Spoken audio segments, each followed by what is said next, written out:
2. So today we will study heating effect of electric current. Heating effect of electric current. Heating. Babu heat डालना होता है. Heating डाले हो good job. Heating effect of electric पढ़ने के बाद अपन current. Heating effect of electric current or you can also test that power loss or power loss. This is our topic today. Heating effect electric current और power loss. देखिए बताया था कि हाँ current किसी इलेक्ट्रिकल डिवाइस से current जाता है तो हीटअप हो जाता है. जैसे लैपटॉप चलाते हो हीटअप हो जाता है, फोन चलाते हो हीटअप हो जाता है, बल्ब जलता है हीटअप हो जाता है, टीवी चलाते हो हीटअप हो जाता है. Clear? That is called the heating effect of electric. Means if there is a electric device, if there is electric device, there is electric device, there is electric and current is passing through, and there is electric and current is passing through.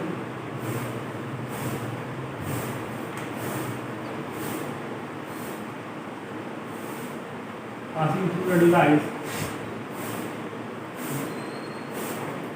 then temperature of device will then temperature of device will raise, and this is called the heating effect of electric current. So what is the reason behind it? We will study. Clear? We will study. So what? So consider, let us consider circuit diagram. Consider circuit diagram. So this is your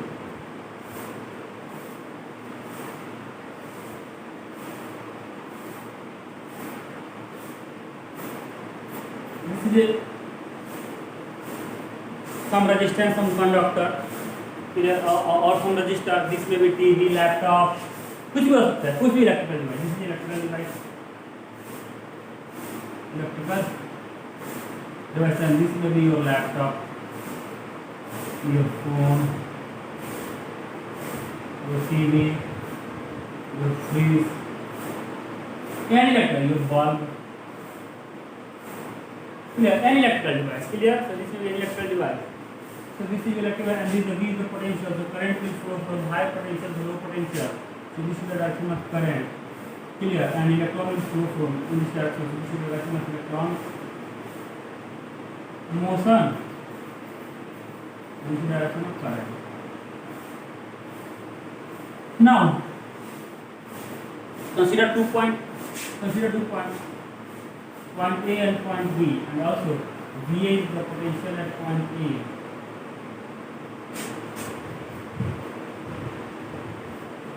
And VB is the potential at point B. VA is the potential at point A and VB is the potential at point B. So VA is greater than VB, means potential at A is higher than potential at B. So difference VA minus VB is V, which is the potential difference now. Which is the potential difference is equal to potential difference of battery terminal. Is that okay? So now consider a charge. Now consider a charge Q. Consider charge Q is moving from your electron are moving from B to A. Electrons are moving from B to A. Electrons are moving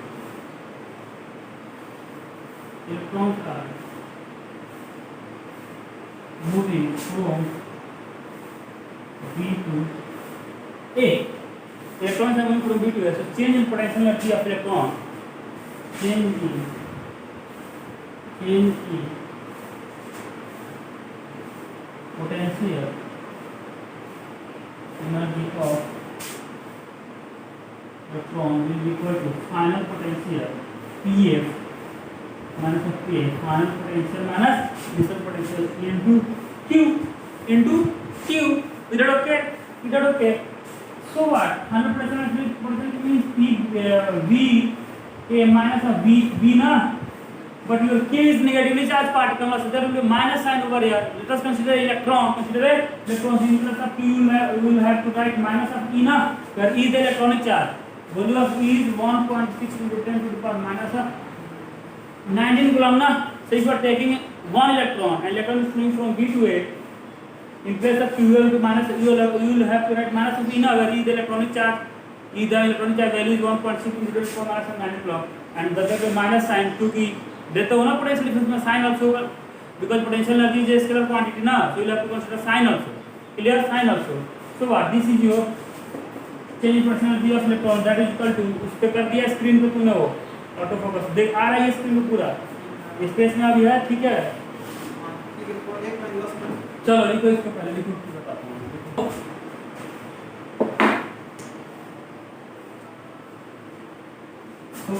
यहाँ शुरू कर बहुत सारा time.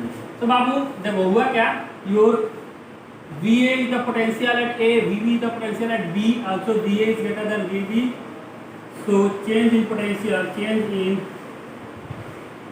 PE of electron delta U is equal to VA minus of VB and minus of E, which is equal to minus of EV, where VA minus of VB is equal to V, potential difference of the band. कोई दिक्कत? So this is your change in potential energy of electron, and you know electrostatic force. Electric force is conservative in nature.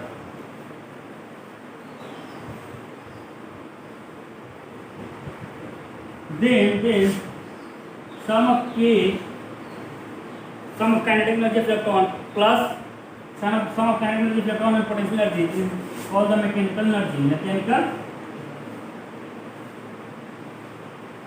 If your object is under motion and the force is conservative, then sum of kinetic and potential remains constant, and sum of kinetic and potential is called the mechanical energy na. So they remains constant, means change in kinetic energy plus change in potential energy must be equal to 0 na, and this is called the conservation of mechanical energy. Mechanical energy conserve कब होगा? जब तुम्हारा motion conservative force के under में होता है, electric force is the conservative force. So delta K plus delta U equal to 0. So what delta K plus delta U equal to 0 means delta K is the change in K of electron ना, delta U is the change in PE of electron.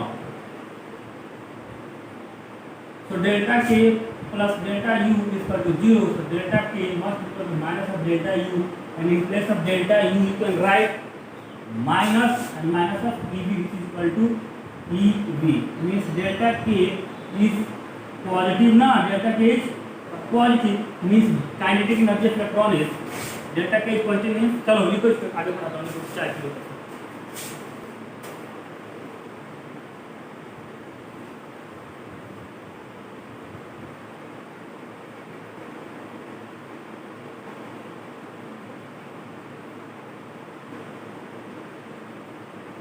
So delta k plus delta u is equal to 0. So delta k is equal to minus of delta u, which is equal to minus and minus of EV, which is equal to plus EV. So delta k and delta k होता क्या है बाबू? This is the change in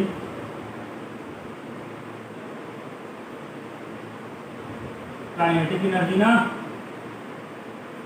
which is, so delta k is equal to obvious final K final minus K initial, final kinetic energy minus initial kinetic energy, and since delta K is a positive quantity, because delta K to the plus means your Kf is greater than Ki. From here you can conclude that your kinetic energy of electron is continuously increasing, means kinetic energy of electron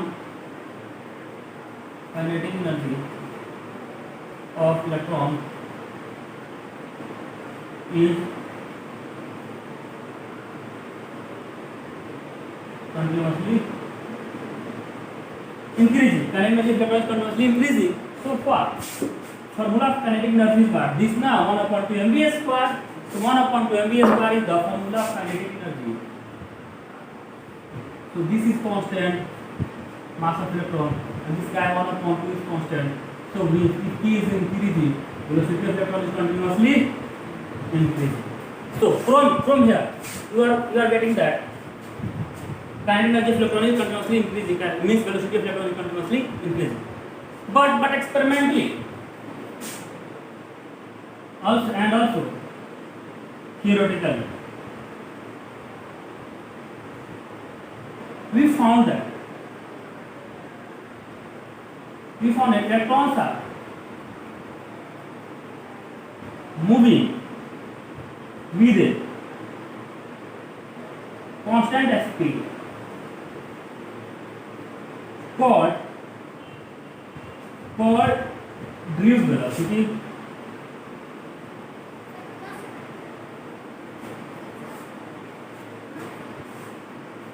So means experimentally भी देखा था, experimentally देखने का मतलब क्या होता है कैसे बता देता हूँ। थियोरेटिकली हमें तो मिला था कि इलेक्ट्रॉन से move with constant speed and that is called the drift velocity and the formula is vd E by m into tau. So electrons are moving with a constant speed derive किया था हमने, और here we are getting that your velocity of electron is continuously increasing. Clear? ये theory से हमको मिला, और experimentally हमको ये मिला पहले थ्योरी से मिला था कि क्या है velocity of electron is constant which is the drift velocity, और यहाँ थ्योरी से मिल रहा है क्या कि energy of kinetic energy of electron is continuously increasing and also velocity of electron is continuously increasing.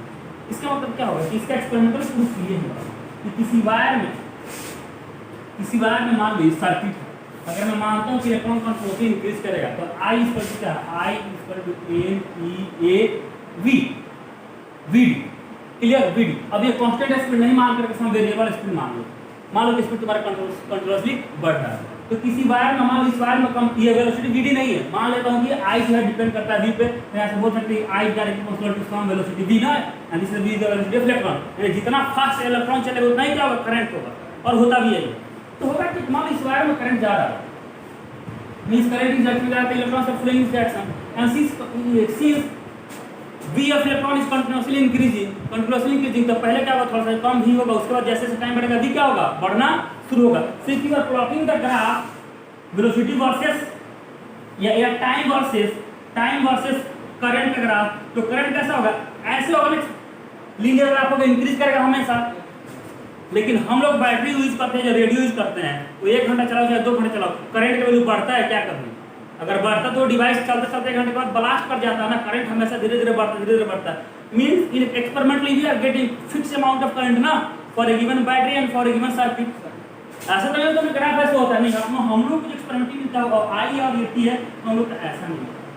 Current is there is little fluctuations, लेकिन fix होगा current. Experimentally हमको कांस्टेंट वैल्यू ऑफ करंट मिलता है, इसका मतलब क्या है, velocity of electron is constant, they are moving with constant speed, constant velocity.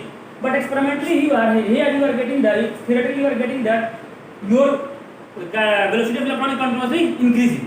ये एक डेरिवेशन हो गया, एक कांसेप्ट से किया, एक पहले वाले कांसेप्ट से किया था, वहां से मिला कि velocity of electron is fixed which is called the drift velocity and that depends upon electric field, that is battery का पोटेंशियल बढ़ा होगा तो drift velocity बढ़ेगा, तो करंट भी बढ़ेगा, लेकिन टाइम पे डिपेंड नहीं करता था current is independent of time, कितना घंटा भी चलाओ करंट का वैल्यू क्या होगा, सेम होगा। तो अगर ये सब लेते हैं, लेकिन इसके हिसाब से क्या होगा, जैसे जैसे टाइम बढ़ेगा तुम्हारा करंट का वैल्यू क्या होगा, बढ़ेगा, जो कि एक्सपेरिमेंटली भी ऐसा नहीं मिलता। तो क्या होता है, velocity potential energy of electron is changing, that's the true 100% right, क्योंकि यहां से this one is low potential, this one is high potential, electron is moving from this point to this point, so electron is moving from low potential to high potential ना, so potential energy of electron is changing, and you know if your motion is under conservative force, sum of kinetic plus potential energy remains constant, means change in kinetic plus change in potential always remains zero ना, तो potential change रहा तो kinetic भी change होगा, उसका kinetic भी change होगा, that's fact। लेकिन वो एक्स्ट्रा एनर्जी जो उसका चेंज रहा, kinetic एनर्जी चेंज रहा, वो इलेक्ट्रॉन को वेलोसिटी को इंक्रीज करने में नहीं जा रहा, वो कहाँ जा रहा, वो एनर्जी कहीं और जा रहा, and that is the heat producing energy. वही जो चेंज इन काइनेटिक एनर्जी वही क्या कर रहा, हीट प्रोड्यूस कर रहा है। एक्चुअली में वो कह रहा है कि मैं इधर जा रहा हूँ और आगे एटम मैं मान लो इलेक्ट्रॉन हूँ, मैं इधर गया, आगे एटम मैंने धक्का मार दिया, तो धक्का मारने के बाद क्या हुआ कि इनिशियली मान लो कि मैं यहाँ से मान लो कि यहाँ से इलेक्ट्रॉन चलता है बाबू, यहाँ से इलेक्ट्रॉन चलता है, ये दिख रहा ना, इसको लिख लिया, पहले इसको लिखो, बताता हूँ, लिखो इसको। डेरिवेशन किया था, वहाँ मिला था Vd - EP by m into tau in vector form, but ऐसे वैल्यू बोल दोगे तो E by m into tau scalar form में ये मिला, और एक्सपेरिमेंटली और एंड थियोरेटिकली पहले हमको ये मिला था कि I इज इंडिपेंडेंट ऑफ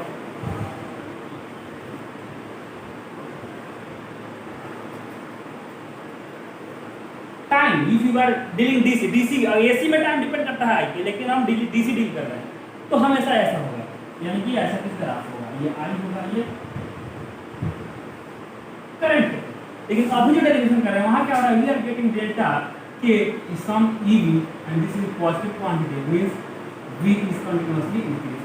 तो अगर कंटीन्यूअसली इंक्रीज होगा करंट क्या होना चाहिए, हमको ऐसा मिलना चाहिए ना, अगर ये आई है, ये टी है, डिक्रीजिंग इंक्रीजिंग फंक्शन होगा। लेकिन एक्सपेरिमेंट ये अलग कंसेप्ट से हमने ड्राइव किया, और ये अलग कंसेप्ट से यहाँ मिला था क्या कि थियोरेटिकली और एक्सपेरिमेंटली दे आर मतलब उनके बीच टैली हो गया, मतलब कि दे आर सेम, थियोरेटिकली और एक्सपेरिमेंटली का सेम रिजल्ट मिला था। लेकिन हियर क्या experimentally theoretically we are getting that your our V is continuously increasing, V continuously increase होने का मतलब करंट क्या होना चाहिए, कंटीन्यूअसली इंक्रीज होना चाहिए। लेकिन ऐसा कुछ होता है सर्किट में नहीं होता ना, फिक्स अमाउंट ऑफ करंट मिलता है। अब वोल्टेज बढ़ाएंगे तो होगा, जो कि यहाँ डिपेंड कर रहा है, ओम्स लॉ वही बताता है कि ओम्स लॉ क्या है, पोटेंशियल बढ़ाओगे तो क्या होगा, करंट बढ़ेगा, यानी कि पोटेंशियल मतलब इलेक्ट्रिक फील्ड, ये है clear.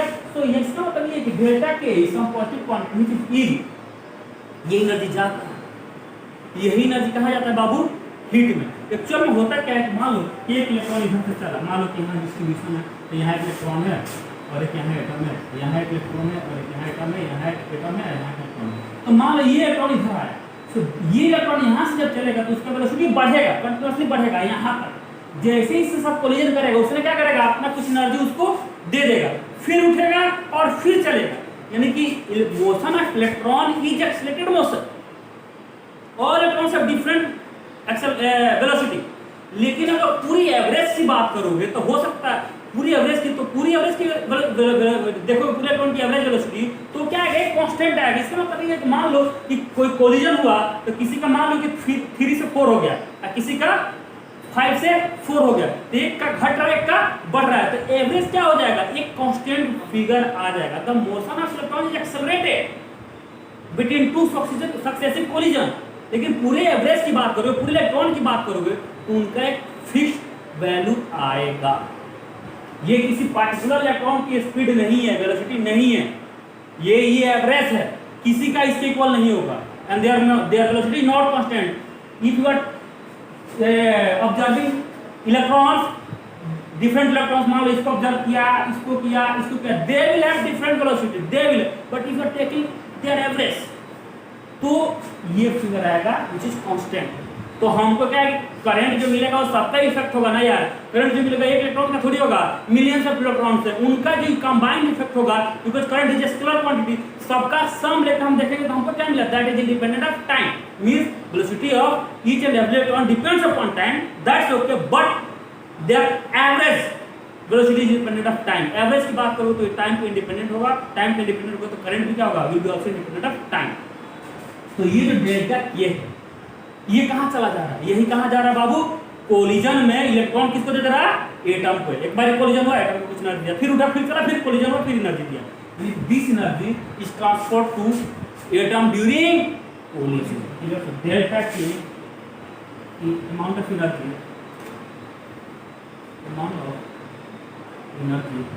is given to atom during collision। और जैसे ही कोलिजन होगा तो डेल्टा के अमाउंट ऑफ एनर्जी किसको दे देगा बाबू, एटम को दे देगा। अब एटम को दे देगा तो क्या करेगा, एटम उससे होगा वाइब्रेट करना शुरू होगा और टेम्परेचर क्या होगा, मटेरियल का रेज करना शुरू हो जाता है। So after getting energy, after getting energy atom starts vibrating, atom और आयंस भी लिख सकते हैं, एटम और ions start vibrating, start atoms और ions start vibrating and there is a raise in temperature resistor. कोई दिक्कत? there is a raise in temperature resistor. तो लिखो heat gained by conductor or resistor. Heat gained by resistor due to one electron और E charge E मतलब 1.6 E charge को जैसे कितना heat मिलेगा बाबू, that is W equal to EV. तो heat gain by resistor due to Q charge को जैसे कितना होगा, W equal to Q into V हो जाएगा ना. E चार्ज को जैसे EV मिला तो Q चार्ज को जैसे Q मिलेगा. तो heat gain is equal to QV. Q is the total charge, मतलब ये बाबू सर्किट डायग्राम है. तो मान लो Q चार्ज यहाँ से इधर आया ना, अरे Q equal to NE, Q equal to NE, इधर आया चार्ज तो क्या होगा, QV हो जाएगा ना. अब you know Q equal to I into T, I into T, I is the current. कोई दिक्कत? क्या लिख सकते हैं कि Q को बदले ITV, यानी कि लिख सकते हैं ना. अरे ओम्स लॉ देखो, ओम्स लॉ क्या बोलता है, V equal to I R. So in place of V you can write IR ना, so IT and IR. इसको क्या लिख सकते हैं, I square RT. Clear? I square RT and this is the heat gain ना, heat, और generally heat gain is denoted by H is equal to I square RT ना, पढ़े हो ये 10th में. H is equal to I square RT. This is the heat gain by resistor or conductor. Clear? Conductor material और resistor. Clear? तो ये होगा. लिखो फिर करते हैं.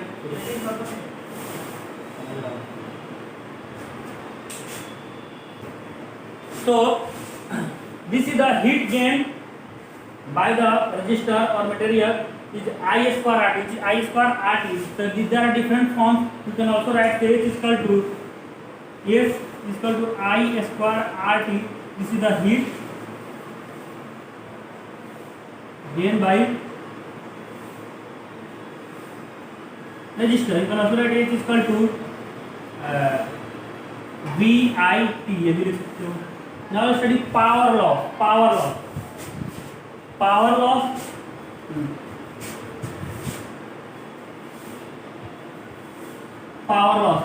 is equal to, तो P is equal to होता है बाबू H upon T, energy loss per unit time. H is equal to I square RT. तो T से T क्या बाबू, I square R, या ये भी कर सकते हो P is equal to I VT upon T. T से T क्या, P is equal to IV. So power loss is equal to I square R is equal to IV. So you can also write T is equal to, that means the power loss is equal to I square R is equal to IV. इधर ये हो गया. अब उधर जो question ये कि transmission wire जो होता है, ट्रांसमिशन वायर देखो ये डायरेक्टली प्रोपोर्शनल टू जितना ज्यादा करंट होगा उतना ज्यादा हीट प्रोड्यूस करेगा, जितना ज्यादा रेजिस्टेंस होगा उतना ज्यादा हीट प्रोड्यूस करेगा, जितना ज्यादा टाइम होगा उतना ज्यादा हीट प्रोड्यूस होगा. क्लियर? यानी कि करंट और I और R को फिक्स कर दो, अगर टाइम इंक्रीज करो तब भी क्या होगा, हीट प्रोड्यूस बढ़ेगा. अगर T को कम रखो, I को बढ़ा दो तब भी क्या होगा, हीट प्रोड्यूस बढ़ेगा. क्लियर? डायरेक्टली प्रोपोर्शनल है. Clear? And also transmission wire, ये जो तुम्हारा घर वार पर जो इलेक्ट्रिसिटी आता है तो पोल के थ्रू एक वायर आता है, देखना जिसमें बोलते हो कि 11,000 वोल्टेज होता है या 2,00,000 वोल्टेज होता है. They are at always high potential, तो उसको ट्रांसमिशन वायर बोलते हैं.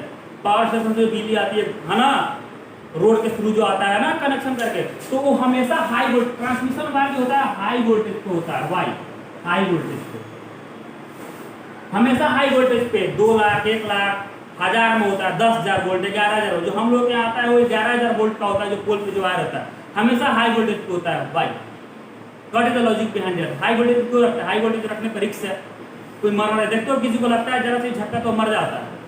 तो हाई वोल्टेज पर रखने का क्या मतलब, हमको मालूम है कि हाई वोल्टेज पर रखने से नुकसान है लोगों, किसी के छत पे गिर गया, किसी पेड़ पौधे पे गिर गया, किसी आदमी के ऊपर गिर गया तो उसको ले डूबेगा. then why the transmission wire at high potential, and you know that is the answer for us ना, फिर भी high potential पे क्यों रखते हैं? We will find the answer origin behind this. Clear? इसको देखो फिर बताता हूँ. transmission wire are at high voltage because energy loss will be smaller. ये स्टेटमेंट रीजन दिया है बिकॉज ये स्टेटमेंट है, इसका रीजन यही है कि हाई वोल्टेज रहेगा, यानी कि पोल है, अगर पोल के थ्रू वायर जा रहा है ऐसे, जो क्लियर ये ट्रांसमिशन वायर है, तो ये हाई वोल्टेज पे ही होते हैं ये दोनों वायर, क्योंकि इनके बीच एनर्जी लॉस क्या होगा, ज़्यादा होगा. मान लो कि हमारे घर में जो पावर सप्लाई आ रहा है बेलथम में,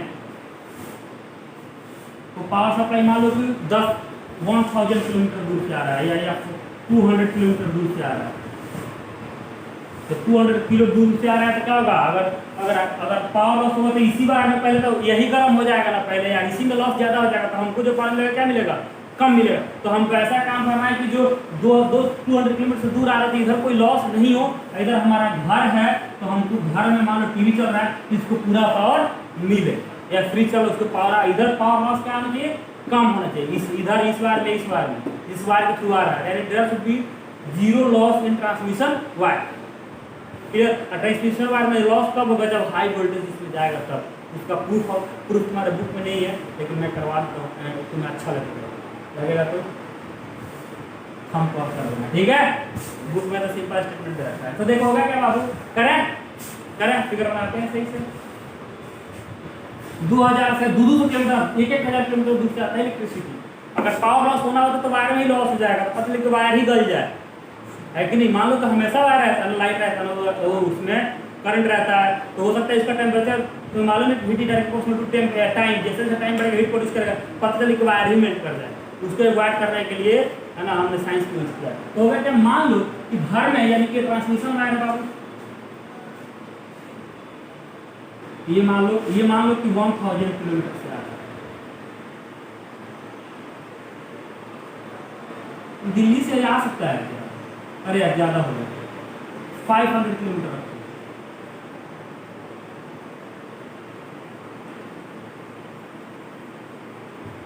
500 किलोमीटर. तो पहले देखो बाबू, ट्रांसमिशन वायर के थ्रू करंट आता है, तो उसके बाद कहाँ जाता है, पहले ट्रांसफार्मर में जाता है, ट्रांसफार्मर उसका जो भी करता है उसके बाद मेरे घर में आता है. तो ट्रांसफार्मर क्या है, और सारे इलेक्ट्रॉनिक डिवाइस हम ऐसे डिनोट कर सकते हैं कि रजिस्टर के तौर पे, टीवी, एसी, फ्रिज सबको ऐसे. तो मान लो कि यहाँ पे ट्रांसफार्मर क्या बाबू, उसके बाद में ट्रांसफार्मर कुछ करेगा तो फिर यहाँ से हम वायर निकाल के घर में 2 वायर लेके जाते हैं, फिर कनेक्ट करते हैं. पहले ट्रांसफार्मर पे जाता है, वहाँ से कुछ सर्किट बन के जाता है कि नहीं जाता है. तो मान लो ट्रांसफार्मर है, इसका मतलब क्या है, ट्रांसफार्मर का कुछ रेजिस्टेंस होगा अपना, तो आर इज द आरपी मान low resistance of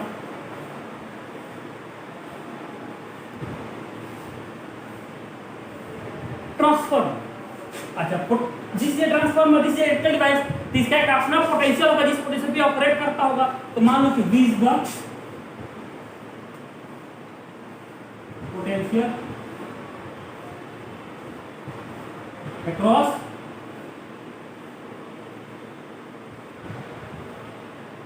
transformer, and let us assume I is the current. I is the current. इधर से I जाएगा, इधर से आएगा ना, I is the current. I is the current. So power required by power required to operate transformer. अरे transformer को भी ऑपरेट करने के लिए पर्टिकुलर पावर चाहिए ना, वो पावर किसके इक्वल होगा, आईवी के इक्वल होगा ना. यानी ट्रांसफार्मर को इतना पावर मिलेगा तो वो मान लो उसको पीटी बोल दो, वो आईवी इतना पावर मिलेगा तो क्या करेगा, वो ऑपरेट करेगा. यानी कि इसको आईवी यानी वी क्या इसका पोटेंशियल डिफरेंस है जितना इसके पास ड्रॉप हो रहा है, और आई का इसके थ्रू करंट है, इतना पावर मिलेगा तो ये ऑपरेट करेगा. इससे कम पावर मिलेगा तो ऑपरेट नहीं करेगा. इतना पावर इसको चाहिए, इतना पावर इसको चाहिए. इधर नाउ इसके थ्रू करंट जा रहा है, इसके थ्रू करंट जा रहा है, तो क्या होगा कि you know this matter these two are made up by conductor ना, तो transmission wire are made up by conductor ना, ट्रांसमिशन वायर मेड अप क्या हुआ मीटिंग से क्या बोल रहे थे?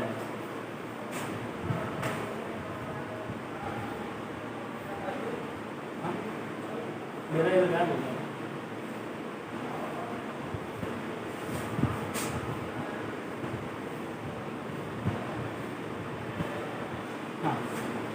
So transmission wire are made up by conductor and you know resistivity of conductor is very small. Conductor resistivity बहुत कम होता है, ना के बराबर होता है, लेकिन इसका लेंथ इतना ज्यादा है कि तुम्हारा R होता है, R का रेस्पेक्ट L होता है, in fact R is equal to rho L upon A, तो this is very small but this is very large ना, so very small और very large quantity को मल्टीप्लाई करोगे तो ये जो होगा एक फाइनाइट अमाउंट आएगा, इसको निगलेक्ट नहीं कर सकते हैं, नहीं कर सकते हो ना, means transmission wire will have finite resistance and that will not be neglected, clear. लेकिन वोल्टेज ड्रॉप की बात करो तो consider 2 point, that point A and that point B, तो इनके क्रॉस जो वोल्टेज ड्रॉप होगा वो क्या होगा, वो ना के बराबर होगा, क्यों? क्योंकि रेजिस्टेंस अप्रॉक्स क्या है, हर पॉइंट पे सेम है, तो कंडक्टर के क्रॉस जो होता है वोल्टेज ड्रॉप वो ना के बराबर होता है। तो किसी भी इलेक्ट्रिकल डिवाइस में मान लो कि रेजिस्टेंस है और ये बैटरी लगा दिया, तो हम ना इधर मानते हैं कि पोटेंशियल क्या है, कोई ड्रॉप नहीं हुआ, इधर पोटेंशियल क्या है, कोई ड्रॉप नहीं हुआ, यानी कि यहाँ का पोटेंशियल, यहाँ का पोटेंशियल, यहाँ का पोटेंशियल, यहाँ का पोटेंशियल क्या है, सेम है, यहाँ का पोटेंशियल, यहाँ का पोटेंशियल, यहाँ का पोटेंशियल क्या है, सेम। इसका मतलब क्या होगा कि there is no any potential difference between 2 points of the conductor ना, उसका रेजिस्टेंस क्या है, बहुत कम है। आ रही है बात समझ? कोई भी सर्किट करते हैं ना तो हम वायर का जो पोटेंशियल डिफरेंस होता है उसमें हम दोनों पॉइंट के बीच का पोटेंशियल डिफरेंस सेम लेते हैं, बहुत कम ड्रॉप होता है पोटेंशियल, बहुत कम। अरे उसमें तो यहाँ इसी सारे पॉइंट्स पे कोई भी पॉइंट लो, यहाँ सबका पोटेंशियल क्या होगा, सेम होगा, इधर भी कोई पॉइंट सबका पोटेंशियल क्या होगा, means potential drop across dot potential difference at each and every point on a conducting wire will be same, so potential at each and every point on the transmission wire will be same, clear। यानी potential drop zero मानेंगे, किसी दो point के बीच में potential difference zero होगा, लेकिन resistance zero नहीं होगा because length is very very large. आई बस। अब देखो इसके थ्रू हमको मान लो करंट जा रहा है आई ना, करंट जा रहा है आई, मान लो इन दो पॉइंट के बीच हमको क्या फाइंड करना है, एनर्जी लॉस फाइंड करना है, क्लियर। तो करंट जा रहा है आई, हमको मालूम कि पोटेंशियल ड्रॉप क्या होगा, अप्रॉक्स जीरो होगा, तो हम वो ले नहीं सकते, तो हमको पावर लॉस का दो फॉर्मूला है, power loss in the transmission wire, not देखो this is the power loss in the transformer IV, where V the voltage across the transformer and I is the current, clear. लेकिन हम इसे power कर रहे हैं transmission wire पे दो point ले लिया, ये एक लेंथ ले लिया पर्टिकुलर, इस लेंथ में कितना पावर लॉस होगा हमको देखना है, तो क्या होगा पावर लॉस मान लो इसको बोल देते हैं PT ट्रांसमिशन, नहीं क्या लो PC लो या कुछ, क्या नहीं उसको ट्रांसफार्मर बोलते हैं, अरे इसमें हाँ स्मॉल टी मान low power loss across transmission wire, ये किसके इक्वल होगा, हम दो फॉर्मूला अप्लाई करेंगे, IV या तो I2R ना। अब क्या है कि ये वाला हम अप्लाई कर नहीं सकते क्योंकि वोल्टेज ड्रॉप जीरो हो जाएगा, तो ये हम नहीं अप्लाई करते, हम अप्लाई करेंगे I2R। अब इसका हमने R बोला है तो इसको कुछ RT बोला तो इसको R बोल देते हैं, कोई दिक्कत है, स्मॉल t बोल दें तो RT। अब देखो ट्रांसफार्मर जब हमने बनाया तो उसको वर्क करने के लिए एक पार्टिकुलर एनर्जी चाहिए, पार्टिकुलर पावर चाहिए, उससे कम को ऑपरेट करेगा नहीं। इसका मतलब for a given transformer P is equal to PT is equal to IV is equal to constant ना, किसी डिवाइस को ऑपरेट करने के लिए पार्टिकुलर अमाउंट ऑफ पावर चाहिए होता है, कांस्टेंट पावर मिलेगा तब काम करेगा ये, मतलब एनर्जी पर यूनिट टाइम इसको दोगे, यानी कि फिक्स कर दे कि इसका पावर इतना है, यानी कि पर यूनिट इतना एनर्जी दोगे तो ये काम करेगा, इससे कम दोगे तो काम नहीं करेगा। इसका मतलब है कि P is equal to IV is equal to constant, clear. इसका मतलब है कांस्टेंट पावर देने के लिए हमें आई और क्या देना पड़ेगा, v देना पड़ेगा। तो अगर हम i को घटाते हैं तो v को क्या करेंगे, बढ़ाएंगे, या i को बढ़ाते हैं तो v को क्या करेंगे, घटाएंगे, तभी तो कांस्टेंट पावर मिलेगा। तो इसका मतलब यह है कि p = iv, p = iv। So i के बदले अपन p t/v लिख सकते हैं। करंट के बदले this pt is the power of the transformer and v is the voltage drop across the transformer. आई बात समझ, आ रही बात समझ, बोलो। तो अब इस इक्वेशन में I² RT है, तो इसके थ्रू जो करंट जाएगा वही इसके थ्रू करंट जा रहा है ना, तो इसके बदले I के बदले हम क्या लिख सकते हैं, PT/V RT इसका स्क्वायर। कोई दिक्कत, ये कितना हो जाएगा, PT² V² RT। क्लियर। अब क्या है कि अगर ट्रांसमिशन वायर का लेंथ फिक्स कर दिया तो ये क्या होगा, कांस्टेंट हो गया। अब for a given transformer this is constant. इसका मतलब है power loss is directly proportional to 1/v² होगा कि नहीं होगा। इसका मतलब power loss is directly proportional to 1/v²। और v² क्या है, इन दोनों के बीच का पोटेंशियल डिफरेंस, दोनों वायर के बीच का पोटेंशियल डिफरेंस। इसका मतलब ये कि इन दोनों वायर के बीच का पोटेंशियल डिफरेंस ज्यादा होगा, तो पावर लॉस क्या होगा इस वायर में, कम।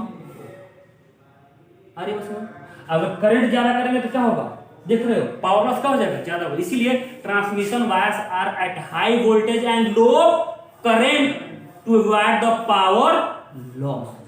अब क्या है कि इस हाई वोल्टेज पे मान लो कि 11,000 वोल्टेज इसमें जा रहा है, इस वायर में 11,000 वोल्टेज जा रहा है, तो उस पे ऑपरेट करना टफ काम है ना। तो हम क्या करेंगे, वही ट्रांसफार्मर क्या करता है कि वो 11,000 वोल्टेज यानी कि वो क्या लेता है, high voltage and low current, उसको कांस्टेंट पावर चाहिए। तो कांस्टेंट पावर के लिए क्या होगा, and power the multiplication two quantity current and voltage. तो ये क्या करते हैं, बहुत कम वैल्यू का करंट लेता है लेकिन वोल्टेज बहुत ज्यादा लेता है, उन दोनों का करंट इसका पीटी हो जाता है, तो ये ऑपरेट करता है। अब ट्रांसफार्मर क्या करता है कि हाई वोल्टेज लो करंट को low voltage and high current में चेंज करता है। तो जो हमारे घर में आता है वो होता है low voltage and high current, यानी कि पहले क्या करेगा कि 11,000 वोल्टेज को ये किसमें चेंज करेगा, 220 वोल्टेज में। और करंट क्या होता है, बहुत कम होता है, पहले करंट को क्या करेगा, बढ़ाएगा और वोल्टेज को कम करेगा। ये सारा काम कौन करता है, ट्रांसफार्मर करता है। And there are two types of transformer. Clear. Transformer क्या करता है कि हाई वोल्टेज को लो वोल्टेज में करंट करेगा, चेंज करेगा, या कभी कभी ये भी होता है कि लो वोल्टेज को हाई वोल्टेज। दो ट्रांसफार्मर होता है, आगे पढ़ेंगे। Transformer are two type, step up transformer and step down transformer. एक होता है कि हाई वोल्टेज को लो वोल्टेज में चेंज करेगा, एक होता है लो वोल्टेज को हाई वोल्टेज में चेंज करेगा, वो डिपेंड करता है। लेकिन अगर वोल्टेज बढ़ेगा तो करंट क्या होगा, घटेगा। अगर वोल्टेज घटेगा करंट क्या होगा, बढ़ेगा। क्योंकि यहाँ पावर वाला देख रहे हो, इनवर्सली प्रोपोर्शनल है। पावर किसी भी डिवाइस को ऑपरेट करने के लिए पार्टिकुलर पावर की जरूरत होती है, पार्टिकुलर पावर की जरूरत होती है। आ रही बात समझ की नहीं। तो that's why transmission wires are at high voltage and at low current to avoid the power loss. Power loss बहुत कम होगा क्योंकि 500 करोड़ किलोमीटर 200 किलोमीटर दूर से आता है। गेटिंग माय पॉइंट इधर। ओके, सो ये हो गया बाबू complete. In the next class we will discuss resistance, combination of resistance, combination of resistance, clear, series and parallel, and will do a little bit more clear। सो ये हो गया बाबू, और ठीक है, कल मिलते हैं फिर, बाय।